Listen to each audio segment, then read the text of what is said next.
Welcome back, students. I am Anil Hingalje sir from Bahubali Vidyapit. Welcomes you all. Standard 10th, subject English. Unit 3.1 If. This poem is written by Rudyard Kipling. In the previous video, we have seen chit chat, warming up, and explanation of the poem. In the second part of this video, we are going to study workshop and margin questions and writing skill. विद्यार्थी मित्रांनो, आपलं सर्वांचं पुन्हा एकदा स्वागत. या पूर्वीच्या व्हिडिओमध्ये आपण 3.1 इफ ही कविता, त्याच्यावरील वॉर्मिंग अप चिटचॅट आणि कवितेचं स्पष्टीकरण पाहिलं, अभ्यासलं. आता या व्हिडिओमध्ये पार्ट 2 मध्ये आपण वर्कशॉप, मार्जिन क्वेश्चन्स आणि रायटिंग स्किल याचा अभ्यास करणार आहोत व ॲप्रिसिएशन पाहू. Open your books on page number 87 and see the margin question. What does the poet call people who twist the truth to suit them? सत्याचा त्यांच्या अनुकूल किंवा सोयीनं विपर्यास करणाऱ्या लोकांना कवी काय म्हणतो? Answer is given here. The poet calls knaves to the people who twist the truth to suit them. Knaves means slaves. Next question. How should you react when someone lies about you and hates you? कुणीतरी तुमच्याविषयी खोटे सांगतो आणि तुमचा तिरस्कार करतो, तेव्हा तुम्ही कशी प्रतिक्रिया द्याल? रिॲक्शन काय असेल तुमची? Answer. If someone lies about me, जर कोणीतरी माझ्याबद्दल खोटं पसरवत असेल किंवा सांगत असेल, I will not tell such lies to others about him her. मी त्याच्याबद्दल कोणालाही खोटं सांगणार नाही. And if someone hates me, आणि जरी कोणी माझा द्वेष करत असेल, I will not allow myself to be controlled by his her hatred and I would not appear to be perfect or show off my knowledge. आणि जर कुणी माझा द्वेष करत असेल तर मी त्या द्वेषाला बळी पडणार नाही. I would not appear to be perfect or show off my knowledge, किंवा मी परफेक्ट आहे किंवा माझं ज्ञान त्याच्या पुढं सांगणार नाही किंवा अतिहुशार आहे असं दाखवणार नाही. Look on page number 88. English workshop. Activity number 1. Read the following bits of advice and state whether you agree or disagree with them. खाली किंवा पुढे काही उपदेश वाचा आणि तुम्ही त्यांच्याशी सहमत आहात की असहमत आहात ते लिहा. ॲग्री मीन्स सहमत असणे, डिसॲग्री मीन्स असहमत असणे. ॲडवाईस आणि त्याचे ॲन्सर्स लिहायचे आहेत, ॲग्री ऑर डिसॲग्री. ॲडवाईस काय बघा. First advice, get angry when others commit mistakes. आपण दुसरे चुका करत असतील तर त्या चुकांच्यावरती रागावणे. डिसॲग्री, असहमत. Keep friendship with all classes of people. समाजातील सर्व स्तरातील लोकांशी मैत्रीने वागणे. Answer is agree. 3. Run away from troubles. Answer is disagree, म्हणजेच संकटापासून पळून जाणे. आपण काय केलं पाहिजे? We have to face the challenges or troubles. आपण संकटांना सामोरं गेलं पाहिजे. 4. Hate the rich people and help the poor. श्रीमंतांचा तिरस्कार करणे किंवा द्वेष करणे आणि गरिबांना मदत करणे. Answer is disagree. आपण श्रीमंत असोत किंवा गरीब असोत, त्यांच्याशी आपण हेल्पिंग नेचरनंच वागलं पाहिजे. Next, gate angry when others blame on us. म्हणजेच आपण दुसरे आपल्याला दोष देत असतील तर रागावणे. Answer is disagree. काय केलं पाहिजे? We have to keep our head cool and think over it. 6. Reconstruct something we have built with care even if it has been broken by others. आपण कष्टानं उभारलेला डोलारा दुसऱ्यांच्याकडून तोडला, फोडला, मोडला गेला किंवा आपल्या अस्मितेला धक्का लागला तर आपण ते पुन्हा रिकन्स्ट्रक्ट केलं पाहिजे, त्याची पुनर्बांधणी केली पाहिजे, पुन्हा उभारलं पाहिजे. Answer is agree. Look on page number 89. Activity number 2.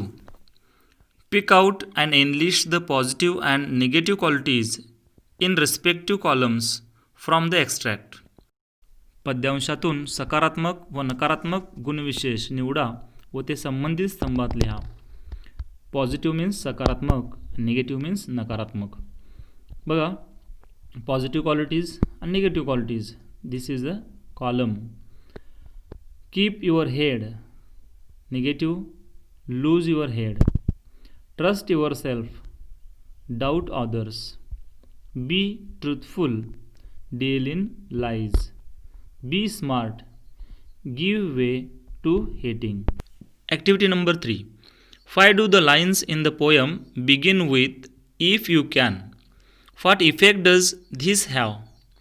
कवितेतील ओळींची सुरुवात if you can ने का झाली आहे, याचा कोणता प्रभाव पडतो? Answer is given here. उत्तर बघा. The lines in the poem begin with if you can. कवितेतल्या ओळी if न सुरू झालेल्या आहेत कारण because the poet insistently wants to emphasize the importance of his good advice and attract his son's attention to every piece of advice given by him. The repetition of the lines has musical effect. या कवितेमध्ये if you can सुरू केलेल्या ओळी आहेत कारण कवीला काय करायचं आहे, आपला मुलगा त्याला जो ॲडवाईस दिला जातो आहे त्याच्यावरती भर द्यायचा आहे, इम्पॉर्टन्स द्यायचा आहे आणि आपल्या मुलाचं लक्ष ह्या उपदेशाकडं खेचून घ्यायचं आहे आणि म्हणून इफ यू कॅन अशी कवितेच्या ओळींची सुरुवात केलेली आहे. The repetition of the lines has musical effect. या रिपिटेशन ऑफ लाईन्समुळे म्युझिकल इफेक्ट निर्माण होतो. Next activity. Look at the use of opposite reactions in the poem. कवितेमध्ये अपोजिट रिॲक्शन्स झालेले आहेत त्या पहा. For example, if you can keep your head when all about you are losing theirs. Find 4 other such opposite reactions from the extract. Answer is given here. उत्तर दिलेलं आहे. Opposite reactions पहा. 1. Or being lied about. Don't deal in lies. Second, or being hated. Don't give way to hating. 3.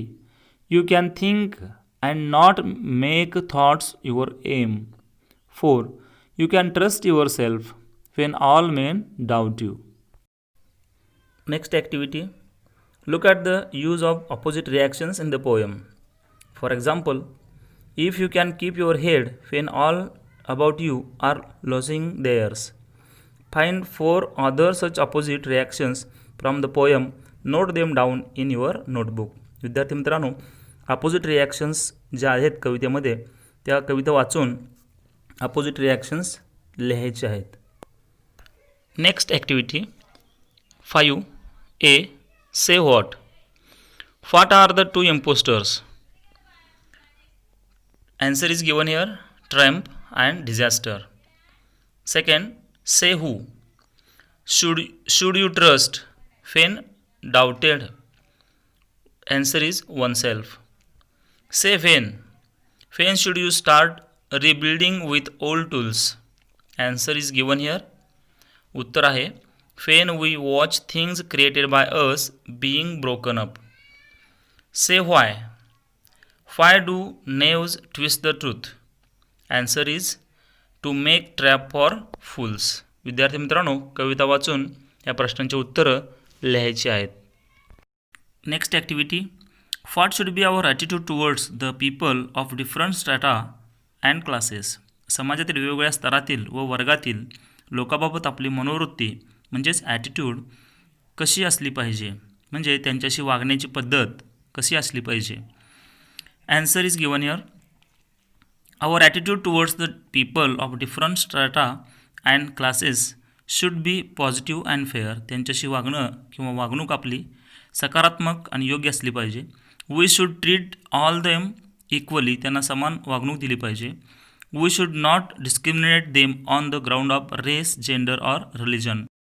Race, जात, वंश, gender, लिंग किंवा religion, धर्म यांच्यावरून भेदभाव करू नये. We may keep company with the rich but at the same time you connect with the common man and the poor. आपल्याला श्रीमंतांबरोबरच गरीब व्यक्तींशी देखील, कॉमन मॅनशी देखील आपला कनेक्शन किंवा आपला संपर्क असावा. Whatever their place in the society, intermingle with them wholeheartedly. आपल्याला श्रीमंत असेल किंवा गरीब असेल किंवा समाजातले कोणत्याही स्तरातील व्यक्ती असेल त्यांच्याशी आपण मिळून मिसळून राहिलं पाहिजे. We should make efforts to integrate with all of them. आपण या सर्वांशी एकजुटीने राहण्याचा प्रयत्न केला पाहिजे. Next activity. What according to Rudyard Kipling is the highest quality that makes a man a true human being. Rudyard किपलिंगच्या मते एखाद्या माणसाला खराखुरा मनुष्य प्राणी बनवणारा कोणता सर्वश्रेष्ठ गुणविशेष आहे?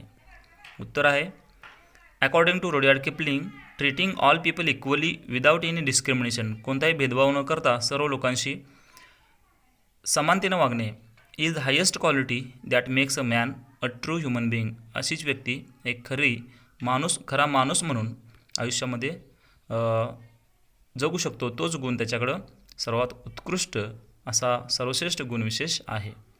Next activity. Identify the figure of speech used in the following lines. Choose from the brackets simile, repetition, antithesis, personification, metaphor, alliteration and apostrophe. Number 1. If you can keep your head when all about you are losing theirs. Here antithesis is used. Second, if you can meet with triumph and disaster and treat those who impostors just the same. Personification. 3. And yet don't look too good nor talk too wise. Repetition of words. 4. With worn out tools. Alliteration. विद्यार्थी मित्रांनो, next activity writing स्किलवरती आहे. अत्यंत महत्त्वाचा भाग आहे. इथं letter writing आहे. तो मी प्रश्न वाचतोय, त्यातले मुद्दे वाचतोय, त्यानंतर आपण त्या प्रश्नाची माहिती बघू. Write a letter to your parents thanking them for advising you when you were in a confused state of mind. Cover up the following points in the body of the letter. विद्यार्थी मित्रांनो, आपल्याला आपल्या आईवडिलांना एक पत्र लिहायचं आहे. त्यांचं आभार मानणारं पत्र लिहायचं आहे. त्यांनी आपल्याला सल्ला उपदेश दिलेला आहे, त्याबद्दल त्यांचे आभार मानायचे आहेत. कधी, ज्या वेळेला तुम्ही एखाद्या वेळेस गोंधळलेल्या अवस्थेमध्ये आहात, कन्फ्युज्ड स्टेट ऑफ माइंड, आणि त्यावेळेला त्यांनी दिलेला उपदेश अत्यंत उपयोगी ठरलेला आहे. आणि खालील दिलेल्या मुद्द्याचा वापर करून आपल्याला हे पत्रलेखन पूर्ण करायचं आहे. पत्रलेखन करताना तुम्हाला माहिती आहे की दिलेल्या मुद्द्यांचा वापर करून जे फॉर्मॅट आहे, लेफ्ट अलाइनमेंट, ह्या पद्धतीनं ते पत्र लिहायचं आहे. मुद्दे बघा कोणते आहेत. युअर प्रॉब्लेम अँड कन्फ्युजन, तुम्हाला आलेली एखादी समस्या किंवा तुमचा उडालेला गोंधळ. The advice of your parents, तुमच्या आईवडिलांनी दिलेला सल्ला उपदेश. How you followed their advice, तुम्ही त्यांचा उपदेश सल्ला कसा फॉलो केला. How the problem got solved, आणि तो प्रश्न तुम्ही कसा सोडवला. युअर डीप ग्रॅटिट्यूड टू, त्याबद्दल त्यांचं आभार मानायचा आहे, कृतज्ञता व्यक्त करायची आहे.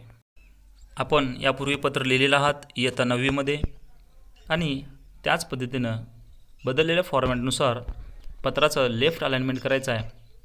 इनफॉर्मल लेटर आहे हे, आणि ह्या इनफॉर्मल लेटरमध्ये आपला फक्त एकट्याचाच म्हणजे सेंडर्स ॲड्रेस तेवढाच येतो, रिसिव्हर्स ॲड्रेस इथं येत नाही.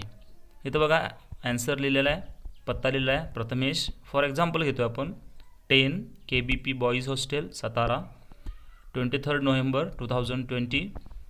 डिअर आई अँड बाबा. बघा कसं अलाइनमेंट केलेलं आहे. I am extremely happy to write this letter and thank both of you for your good advice. त्यांनी आपल्याला उपदेश मार्गदर्शन केलं, त्याबद्दल त्यांचा आभार मानायचे आहेत. Actually when I joined the hostel I was not willing to stay here any longer. I couldn't adjust to the environment and even with the boys here. सुरुवातीला आपल्याला कोणती समस्या आली ती पहा. Actually when I joined the hostel, जेव्हा तुम्ही हॉस्टेलवरती राहायला गेला, I was not willing to stay here any longer. मी तिथं राहण्याची माझी अजिबात इच्छा नव्हती. I couldn't adjust to the environment. तिथलं वातावरणाशी मी ॲडजस्ट करू शकत नव्हतो. And even with the boys they here. आणि हॉस्टेलवरच्या मुलांशी देखील मी ॲडजस्ट करू शकत नव्हतो. But in Diwali vacation you both convinced me to told me how to mingle with the boys here. दिवाळीच्या सुट्टीमध्ये जेव्हा मी घरी आलो होतो तेव्हा तिथल्या मुलांशी तुम्ही कसं मिक्स होता. मिंगलचा अर्थ मिक्स होणे, मिसळून राहणे हे सांगितलात. And even how to get accustomed to the environment here. आणि तिथल्या वातावरणाची कशी सवय करून घ्यायची हे देखील सांगितलात. So now I am quite sure that I would live here happily. आणि आता मला खात्री झाली आहे इथं आनंदी कसं राहायचं. What ever advice you have given is definitely good for me. जे तुम्ही सल्ला उपदेश दिलात ते माझ्यासाठी अत्यंत नक्कीच चांगलं होतं. When I came back here. जेव्हा मी परत इथे आलो, the whole scenario of the hostel and my preconceptions about the hostel life got totally changed. इथे जेव्हा हॉस्टेलवरती आलो तेव्हा माझ्या मनामध्ये जे पूर्वग्रह होते, प्रिकन्सेप्शन होते आणि तिथलं सर्वच वातावरण मी ॲडजस्ट करून घेतलं आणि मनातले पूर्वग्रह सगळे दूर केले. Why I don't know but now I am very much happy. का माहिती नाही पण आता मी खूप आनंदी आहे. To live here and intermingle with my hostelmates. आणि हॉस्टेलवरच्या माझ्या मित्रांशी मी आता मिळून मिसळून राहत आहे. If you had not advised me on this issue I would have left the hostel long before. जर तुम्ही मला ह्या विषयावरती मार्गदर्शन केलं नसतं तर मी हॉस्टेल कधीच सोडलं असतं. And my whole academic year would have gone wasted. आणि माझं पूर्ण शैक्षणिक वर्ष वाया गेलं असतं. Thank you very much for making me realise the importance of education and adjustment in the life. मी तुमचा खूप आभारी आहे. तुम्ही मला एज्युकेशन आणि ॲडजस्टमेंट, शिक्षण आणि त्यामध्ये करावी लागणारी ॲडजस्टमेंट, तडजोड ह्याचं महत्त्व पटवून दिलात. Thank you once again for whatever you have done for me. पुन्हा एक वेळा मी तुमचा आभार मानतो आहे. Convey my regards to grandma and love to little Preksha. आणि आता शेवट, waiting for your next letter as early as possible. तुमच्या पत्राची मी वाट पाहत आहे. Your loving son Prathamesh. अशा पद्धतीनं आपण पत्र लिहायचं आहे. पत्राचा बिगिनिंग असेल, middle body of the letter असेल, शेवटी एंड असेल. ह्या सर्व गोष्टी लक्षात घ्यायच्यात. पत्राचा फॉर्मॅट, इनफॉर्मल लेटरचं फॉर्मॅट आपण लक्षात घेऊन हे पत्र लिहायचं आहे. पुढचा रायटिंग स्किलचा टॉपिक आहे ड्राफ्टिंग अ स्पीच, म्हणजेच भाषण तयार करणे.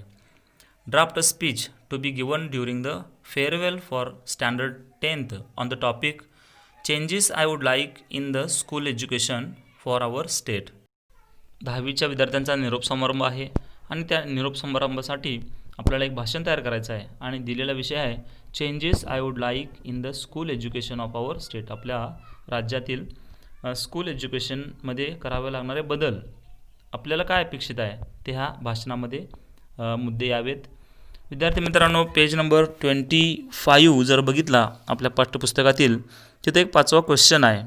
त्यामध्ये how I can draft an impressive speech. Speech drafting करताना कोणकोणते मुद्दे लक्षात घ्यायचे आहे या संदर्भाचा व्हिडिओ देखील आपण बी स्मार्ट हा जो व्हिडिओ मी तयार केला होता त्याच्यावरती आपण तो डिटेलमध्ये पाहिलेला आहे. त्याचा देखील व्हिडिओ पुन्हा एक वेळा बघा आणि हा प्रश्न सोडवायला घ्या. इथं पॉईंट्स वाचतो आहे मी आणि कसं फॉर्मॅट केलेलं आहे स्पीचचं तेही वाचून दाखवतो आहे, ते पहा. स्टेप्स आहेत greeting and salutation, self introduction and introduction of the topic, a catchy thought, episode, news etcetera to start with, 2-3 changes that you suggest and their reason, conclusion, thank you and greeting. Speech draft करत असताना सुरुवातीला heading द्या, changes I would like in school education of our state. Introductory पॅराग्राफमध्ये काय दिले बघा, honourable chairperson, respected headmaster and teachers. कोणत्याही स्पीचची सुरुवात करताना अशाच पद्धतीने करा, पहिली लाईन अशीच असावी. त्यानंतर I am Nikita Desai from standard 10th A wishing you a very pleasant morning. I am here to express my views on behalf of all my classmates of standard 10th and to bid farewell to our school teachers and all of you. अशा पद्धतीनं introductory पॅराग्राफमध्ये कोणत्या विषयाबद्दल बोलणार आहोत त्याचा उल्लेख असावा. Next paragraph. After spending almost 10 to 12 years in this school, we are now capable to keep our steps out in a very different world. 10 ते 12 वर्ष ह्या शाळेमध्ये घालवल्यानंतर आम्ही बाहेरच्या जगामध्ये पाऊल ठेवण्यास सक्षम झालेलो आहोत. And I am sure being a student of this school we would never fall short in anywhere and in any field. आम्ही कोणत्याही क्षेत्रामध्ये मागे पडणार नाही. I know the chief guest of today's program is the education minister of our state. आजच्या कार्यक्रमाचे प्रमुख पाहुणे म्हणून एज्युकेशन मिनिस्टर आहेत. So I take this opportunity to suggest some changes I would like to have in the school education of our state. आणि हा प्रसंग ओळखून मी ह्या राज्यातील शिक्षणामध्ये काय बदल हवेत त्याबद्दल बोलणार आहे. The first and very important thing I would recommend is about the option. There should be internal option to each and every subject. प्रत्येक विषयाला ऑप्शन असावेत, ऐच्छिक विषय असावेत. There should be internal option to each and every subject. The child should be free to opt whatever he or she likes. विद्यार्थ्याला आपल्या आवडीनुसार विषय निवडण्याची मुभा असावी. Teaching and learning process should not B monotonous. इथं monotonous अर्थ कंटाळवाणं किंवा रटाळवाणं. It should be interesting. Every child should take part in this process. प्रत्येक विद्यार्थी ह्या प्रोसेसमध्ये भाग घेतला पाहिजे अध्यापनामध्ये. Teacher should not be an authoritarian. ऑथॉरिटेरियनचा अर्थ आहे हुकुमशहा. शिक्षक इथं हुकुमशहा असता कामा नये. वन मोर थिंग, आणखीन एक गोष्ट. I would suggest about the examination. परीक्षेबाबत मी एक गोष्ट सूचित करू इच्छिते. Examination should not be mandatory. मॅन्डेटरीचा अर्थ आहे अनिवार्य किंवा कंपल्सरी. इथं परीक्षा ह्या कंपल्सरी नसाव्यात. Every upgradation of a child should be based on his her internal performance. अंतर्गत त्याच्या कामगिरीवरतीच त्याचं ग्रेडेशन असावं. Written examination should not be given the whole credit. फक्त लिखित एक्झामिनेशन, लेखी परीक्षांनाच फक्त महत्त्व दिलं जाऊ नये. There should not be a burden of होमवर्कचं बर्डन असू नये. It should be done at school. असं आपलं मत जे आपल्याला वाटतंय ते लिहायला हरकत नाही. I know it is quite difficult to implement everything all of a sudden. अचानकपणे अशा प्रकारची अंमलबजावणी करणं इतकं सोपं नाही आहे. But if you go step by step it is quite a feasible suggestion. जर तुम्ही टप्प्याटप्प्यानं असं अंमलबजावणी केली तर ते सोयीचं होईल. I know education in Maharashtra is really good compare to other states. इतर राज्यांच्या तुलनेत महाराष्ट्रामधील एज्युकेशन सिस्टीम ही खूप चांगली आहे. But if we make these changes, जर आपण हे बदल केले, teaching and learning will be more enjoyable. म्हणजेच टीचिंग, अध्यापन आणि अध्ययन हे अत्यंत आनंददायी बनेल. I hope you will try to understand the views of every child. Wishing my friends all the best for their examination. सर्व माझ्या मित्रांना, मैत्रिणींना परीक्षेसाठी शुभेच्छा. For their bright future life, त्यांच्या उज्ज्वल भविष्यासाठी. Thank you for listening to me carefully and attentively. माझं सर्व काही शांतपणे ऐकून घेतल्याबद्दल आपली आभारी आहे. जय हिंद. अशा प्रकारे विद्यार्थी मित्रांनो, आपल्याला स्पीच ड्राफ्टिंग त्याचा हेडिंग असेल, बिगिनिंग असेल, मिडल असेल आणि एंड असेल तो व्यवस्थित असावा. विद्यार्थी मित्रांनो, आता आपण या कवितेचं ॲप्रिसिएशन पाहणार आहोत. ॲप्रिसिएशन म्हणजे रसग्रहण. हा प्रश्न आपल्याला परीक्षेमध्ये 5 गुणासाठी विचारला जातो. Title or name of the poem. If.